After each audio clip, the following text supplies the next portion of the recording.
రెండవ అధ్యాయము, లూకాసు వార్త 2వ అధ్యాయము 11వ వచనము చదువుకుందాం. 2:11.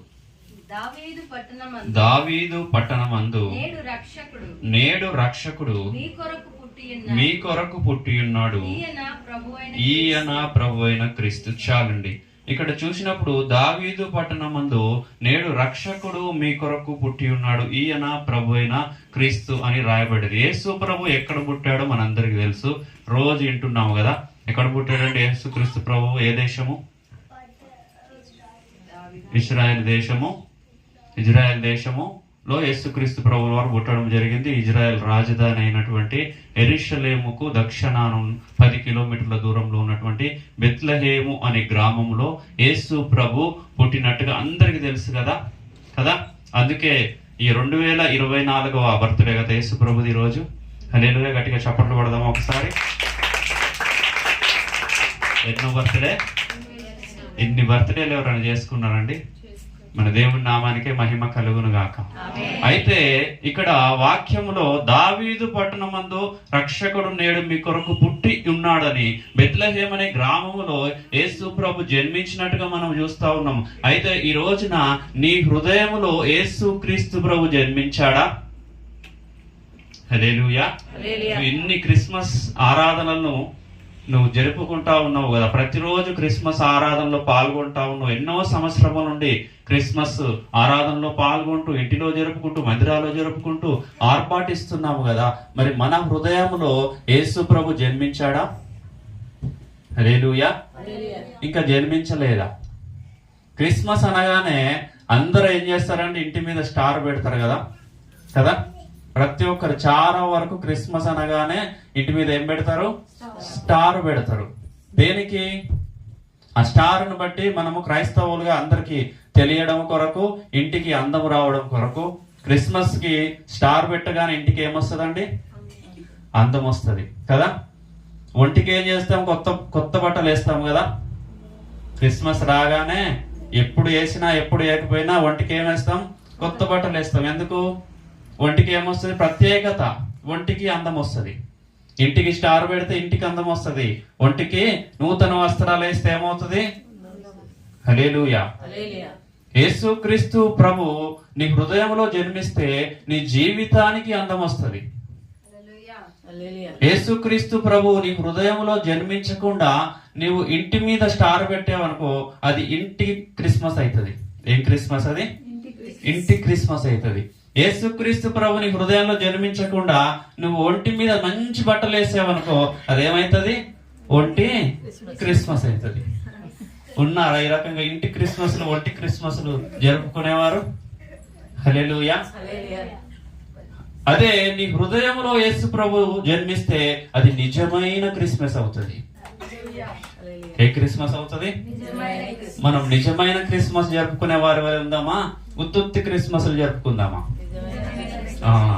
నిజమైన క్రిస్మస్ జరగాలంటే, క్రిస్మస్ లోని ఆశీర్వాదము నీ జీవితాన్ని తాకాలంటే యేసు ప్రభు బెత్లెహేం అనే గ్రామంలో 2024 సంవత్సరాల క్రితం జన్మించాడు. బాగానే ఉంది. కానీ నీ హృదయంలో ఎప్పుడైతే యేసు ప్రభు జన్మిస్తాడో అప్పుడే నీకు నిజమైన క్రిస్మస్. హల్లెలూయా. ఇప్పటి వరకు యేసు ప్రభు నీ హృదయంలో జన్మించలేదా? ఈ క్రిస్మస్ ఆరాధనలో ఈ వాక్యం వింటుండగా యేసు ప్రభు నీ హృదయంలో జన్మించాలి. చాలా మంది ఈ లోకంలో కొద్దిమందిని అభిమానిస్తారండి. కొద్దిమంది రాజకీయ నాయకులను అభిమానిస్తారు. కొంతమంది క్రికెట్ స్టార్లని అభిమానిస్తారు. ఏం స్టార్లు? కొంతమంది సెలబ్రిటీస్ ని అభిమానిస్తారు. ఇంకా కొంతమంది సినిమా స్టార్ హీరోలను అభిమానిస్తారు. మొన్న ఒక న్యూస్ చదివా నేను. ఒక స్త్రీ ఒక సినిమాకి వెళ్ళి ఏమైందో తెలుసా? సినిమా చూసి రాలే, చనిపోయింది. చాలా అప్డేట్ లో ఉన్నారు అందరూ. హల్లెలూయా. బైబిల్ కూడా ఇట్లా చదివితే ఎంత బాగుండో. రిఫరెన్స్ చెప్పగానే టక్క తీసి కదా. నా ఆశ అదే, యేసునామములో ఆశ నెరవేరును గాక. హల్లెలూయా. ఆ స్త్రీ తను అభిమానించే హీరో యొక్క సినిమాకి వెళ్ళింది కానీ మళ్ళీ రాలే. మృత్యువు మింగివేసింది, చనిపోయింది. ఈ రోజున ఈ స్త్రీ ఎవరో అభిమాన హీరోకు తెలుసా? వాళ్ళ ఇల్లు తెలుసా, వాళ్ళ వాకిలు తెలుసా, వాళ్ళ ఊరు తెలుసా, వాళ్ళ కష్టాలు తెలుసా, కన్నీళ్ళు తెలుసా? ఈమె తన అభిమాన హీరో కోసం పోయి చచ్చిపోయిందండి. హల్లెలూయా. ఈ రోజున ఇటువంటి వారిని లోకంలో ప్రజలు అనేకులు వెంబడిస్తా ఉన్నారు. కానీ నీ కోసము చనిపోయిన నిజమైన స్టార్ ఎవరంటే యేసుక్రీస్తు ప్రభు. హల్లెలూయా. ఆ స్టార్లకు నువ్వు తెలియదు, కానీ వారి కోసం అనేకులు చనిపోతా ఉన్నారు ఈ రోజున. కానీ నీ కోసము పుట్టి నీ కోసము శిలువ మరణం పొందిన నిజమైన స్టార్ ఎవరైనా ఉన్నారా అంటే ఆయన యేసుక్రీస్తు ప్రభుల వారు. ఈ రోజున కొద్దిమంది యవనస్తులైనప్పటికీ పెద్దవారైనప్పటికీ కొద్దిమంది అభిమాన హీరోలు ఉంటారండి. వారి సినిమాలను చూస్తారు, వారు ఎట్లా ఉంటే వీరు ఎట్లా తయారవుతారు. ఉదాహరణకు పవన్ కళ్యాణ్ గారు అంటే అభిమానం ఉందనుకోండి, ఆయన హెయిర్ స్టైల్ ఎట్లా ఉంటే ఈయన అట్లా హెయిర్ స్టైల్ చేసుకుంటాడు. ఆయన ఎట్లా నడిస్తే ఈయన అట్లా నడుస్తాడు. ఆయన ఏ బట్టలు వేసుకుంటే ఈయన ఆ బట్టలు వేసుకుంటాడు కదా. ఆయన ఏ చెప్పులు వేసుకుంటే ఈయన ఆ చెప్పులు వేసుకుంటాడు. ఆయన ఏ బండి నడిపితే ఈయన ఆ బండి నడపాలని కొనాలని చూస్తాడు, కానీ కొన్నిసార్లు కుదరదు కదా. మాక్సిమం హెయిర్ స్టైల్, బట్టలు, చెప్పులు అయితే మిస్ కానియరు. ఎందుకు? ఆయనను అభిమానిస్తా ఉన్నారు గనక ఆయన ఏ రకంగా ఉంటే నేను ఆ రకముగానే ఉంటా అని చూపించుట కొరకు ఈ రోజున ఇక్కడ ఉన్న మనందరము యేసు ప్రభువును అభిమానిస్తా ఉన్నాము కదా. యేసు ప్రభు అంటే మనందరికి ఇష్టము కదా. మనమందరము నిజముగా యేసు ప్రభువును అభిమానిస్తే యేసు ప్రభులో ఏ ఏ లక్షణాలు అయితే ఉన్నాయో మనలో కూడా అదే లక్షణాలు ఉండాలి. అప్పుడు మనము యేసు ప్రభువును నిజముగా వెంబడించినట్టు, నిజముగా ఆయనను వెంబడిస్తూ ముందుకు వెళ్ళినట్టు. హల్లెలూయా. దేవుని నామానికే మహిమ కలుగును గాక. యేసు ప్రభు అంటే నీకు నిజముగా ఇష్టము ఉంటే, యేసు ప్రభు నీ హృదయంలో జన్మిస్తే, యేసు ప్రభులో ఏవైతే లేవో నీలో అవి ఉండడానికి వీల్లేదు. యేసు ప్రభులో ఏవైతే ఉన్నాయో అవి నీలో ఉండాలా. హల్లెలూయా.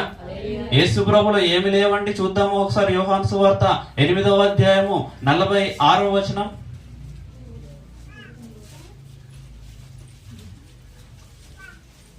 యోహాను సువార్త 8వ అధ్యాయము 46వ వచనం చదువుకుందాం. నా యందు పాపమున్నదని మీలో ఎవడు స్థాపించును. చాలండి.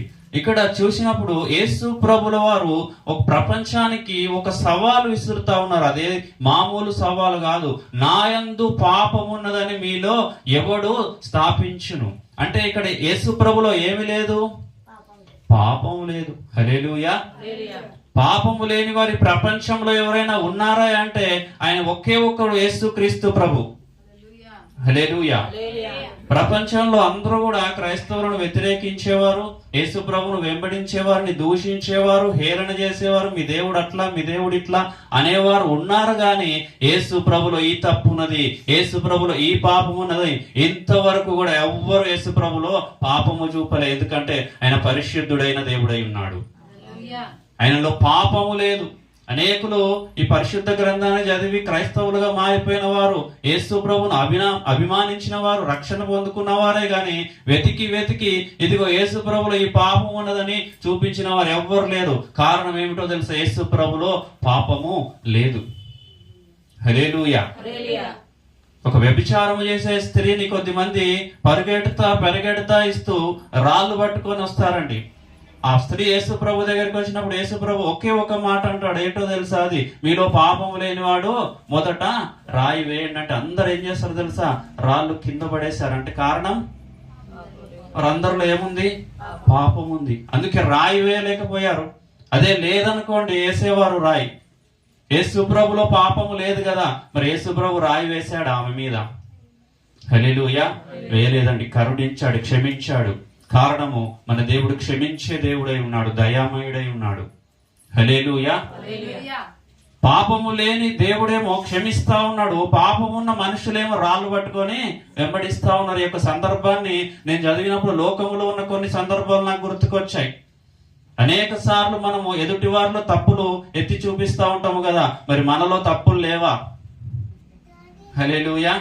ఎదుటి వారి అతిక్రమాలను, ఇగో ఆయన అట్లా చేశాడండి, అట్లా చేయకుంటే బాగుండు, ఈయన ఇటు పోయాడండి, ఇది చేయకపోతే బాగుండు, అది తప్పండి, ఈయన మాట్లాడే తప్పండి, ఈయన మనసులో ఒకటి పెట్టుకొని బయటికి మాట్లాడతాడండి, అదండి ఇదండి అని మనం ఎత్తి చూపిస్తా ఉంటాం కదా, రాళ్ళు పట్టుకొని ఆమె వెనుక పరిగెత్తించిన ఆ యొక్క జనముల వలె. హల్లెలూయా. ఇలా మాట్లాడే వారి జీవితంలో తప్పులు లేవా, పాపము లేవా, అతిక్రమము లేవా అంటే ఉన్నాయి. కనుక దీన్ని బట్టి మనం అర్థం చేసుకోవాల్సినది ఏమిటయా అంటే, ఏ వ్యక్తిని మనము దూషించడానికి వీలు లేదు, ఏ వ్యక్తిని తప్పు పట్టడానికి వీలు లేదు. హల్లెలూయా. కనుక ఏ వ్యక్తినైనా మనం తప్పు పట్టాలంటే మనలో ఉన్న తప్పులను మనం ఏం చేయాలా, ముందుగా సరి చేసుకోవాలా, పరిశీలన చేసుకోవాలా, తరువాత మనం ఎవరినైనా ఒక ఏలు ఎత్తి చూపించాలా. హల్లెలూయా. ఒక వేలు మనం ఒకరికి వెళ్ళి చూపించామనుకో, మన వైపు ఎన్ని వేలు చూపిస్తాయండి? చూపించండి ఒకసారి. ఎన్ని చూపిస్తా ఉన్నాయి? నన్ను ఒక ఏలు ఎత్తి చూపించండి. నాకు తిమ్మోతున్నా, నన్ను ఒక ఏలు ఎత్తి చూపిస్తా ఉన్నాడు. ఎన్ని వేలు చూస్తా ఉన్నాయి? 3 వేళ్ళు. హల్లెలూయా. బైబిల్ గ్రంథములో అద్భుతమైన సారాంశాలు రాయబడ్డాయి. కానీ మనం ఈ బైబిల్ని ఆ ప్రార్థన జరిగి అర్ధగంట సేపు మాత్రమే పట్టుకోవడం వలన మనకు అవన్నీ అర్థం అవ్వట్లేదు, ఆ రకముగా జీవించలేకపోతా ఉన్నాం. ఈ బైబిల్ని పట్టుకునే సమయం ఎప్పుడైతే నీవు పెంచుతావో నీ జీవితంలో అద్భుత కార్యాలు జరుగుతాయి, ఆశ్చర్య కార్యాలు జరుగుతాయి. అర్ధగంటనే కదండి బైబిల్ పట్టుకునేది మనం ప్రార్థనకు వచ్చేటప్పుడు. వచ్చిన తర్వాత అది కూడా రిఫరెన్స్లు తీయాలి. చాలా మంది బైబిల్ పట్టుకోకపోతే ఏమైనా అనుకుంటారేమో అని కదా బైబిల్ పట్టుకొని కూర్చుంటారు 190 మంది. హల్లెలూయా. ఈ బైబిల్ గ్రంథంలో అద్భుతమైన సారాంశాలు రాయబడ్డాయి. మనిషి ఏ రకముగా జీవించాలి అవన్నీ చదివితే నిజముగా మనం ధన్యులుగా మార్చబడతాం, మన స్థితిగతులు మారిపోతాయి. ఇక్కడ యేసు ప్రభు పుట్టినరోజు జరుపుతున్న మనము, యేసు ప్రభును అభిమానిస్తున్న మనము యేసు ప్రభు స్వరూప్యంలోనికి మారడానికి ప్రయత్నము చేయాలి. యేసు ప్రభులో ఏమి లేదో మనలో అది ఉండడానికి వీలు లేదు. యేసు ప్రభులో పాపము లేదు, మనలో కూడా పాపం ఉండడానికి లేదు. నేను పరిశుద్ధిని గనక మీరును పరిశుద్ధులై ఉండమని దేవుని వాక్యం సెలవిస్తా ఉన్నది. మనము కూడా ప్రయత్నం చేయాలా పాపము లేకుండా జీవించడానికి, ప్రభుకు దగ్గర అవ్వడానికి ప్రయత్నం చేయాలా. యేసు ప్రభులో ఏమి ఉన్నాయో అవి మనలో ఉండాలి. ఏమున్నాయో చూద్దాం ఒకసారి. ఎబ్రీయులకు రాసిన పత్రిక 7వ అధ్యాయము 26వ వచనం చదువుకుందాం.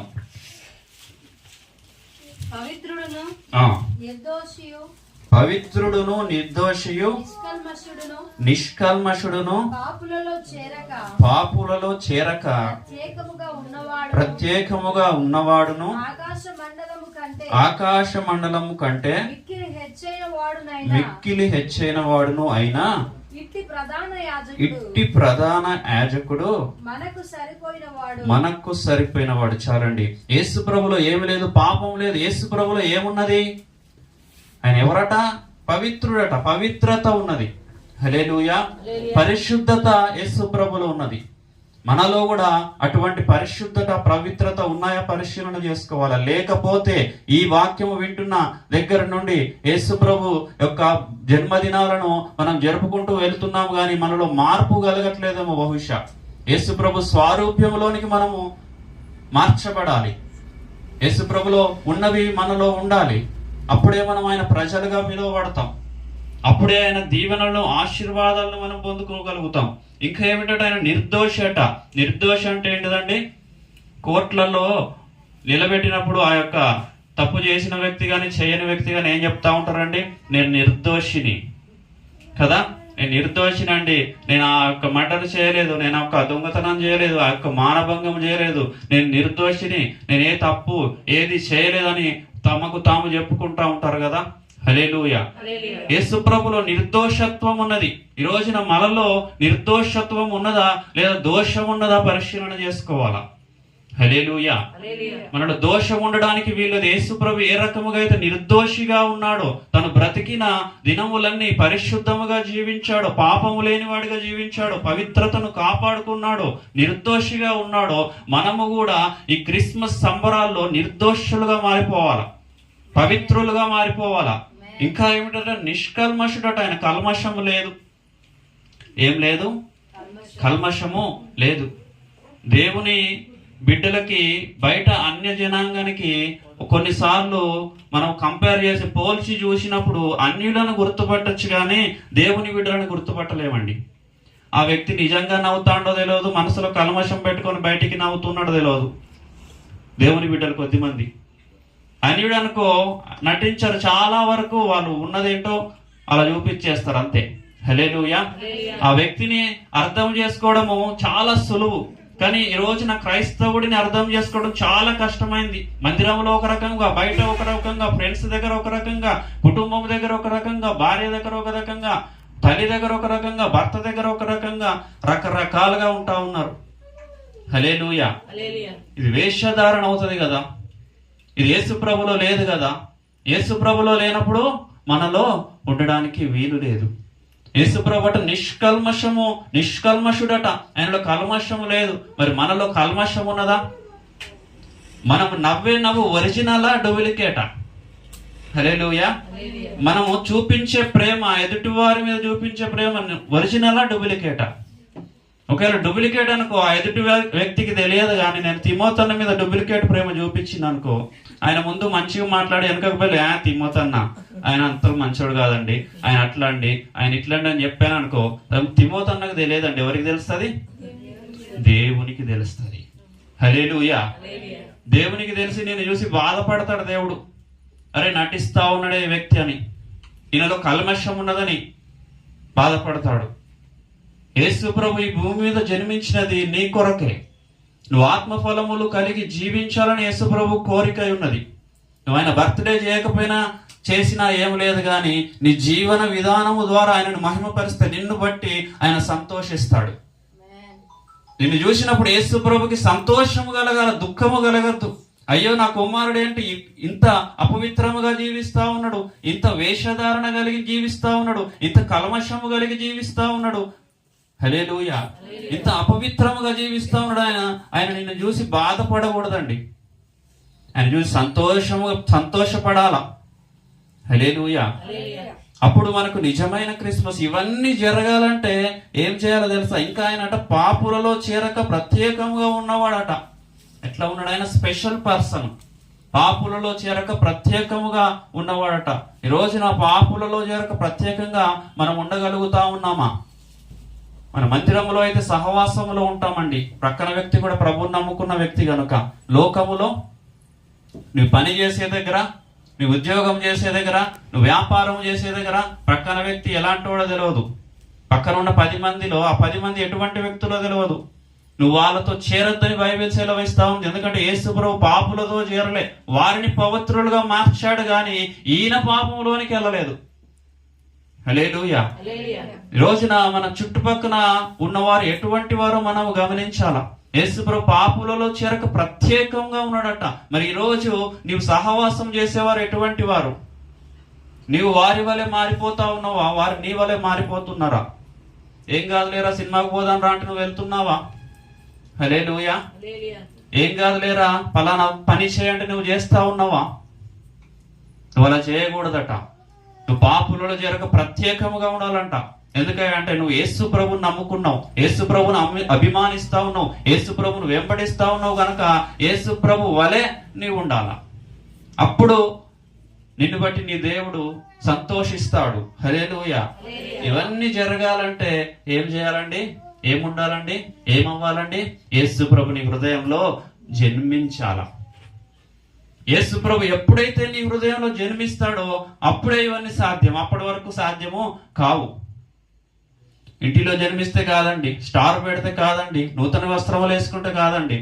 హృదయములో బెత్లెహేము గ్రామంలో ఏ రకముగా అయితే యేసు ప్రభు జన్మించాడో, ఈ లోకాన్ని రక్షించాడో, ఆ రకంగా నీ హృదయంలో ఈ క్రిస్మస్ సంబరాలు జరుగుతున్న ఈ సమయంలో నీ హృదయంలో యేసు ప్రభు జన్మిస్తే నీ జీవితంలో, నీ యొక్క దేహంలో ఎక్కడ కూడా పాపం ఉండదు.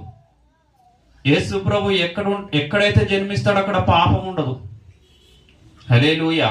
యేసు ప్రభు నీ హృదయంలో జన్మిస్తే నీలో దేవునికి ఇష్టం లేని అన్ని బయటికి వెళ్ళిపోతాయి. చీకటికి వెలుగుకి సంబంధము ఉండదు. ఇక్కడ లైట్ బంద్ చేస్తే ఏమవుతుందండి? చీకటి అయిపోతుంది. వెలుగు కావాలంటే మళ్ళా లైట్ వేయాలి. లేదండి అది కొద్దిగా ఇది కొద్దిగా, ఇక్కడ వరకు చీకటి ఉండాలి ఇక్కడ వెలుగు ఉండాలంటే కుదురుతుందా? కుదరదు కదా. కనుక ఎప్పుడైతే యేసు ప్రభు నీ హృదయంలో జన్మిస్తాడో నీ జీవితం వెలుగుతో నింపబడుతుంది. నీ హృదయం పాపముతో నింపబడి ఉందా, యేసు ప్రభుతో నింపబడి ఉందా పరిశీలన చేసుకోవాలా. హల్లెలూయా. ఎప్పుడైతే యేసు ప్రభు నీ హృదయంలో జన్మిస్తాడో ఇవన్నీ సాధ్యం.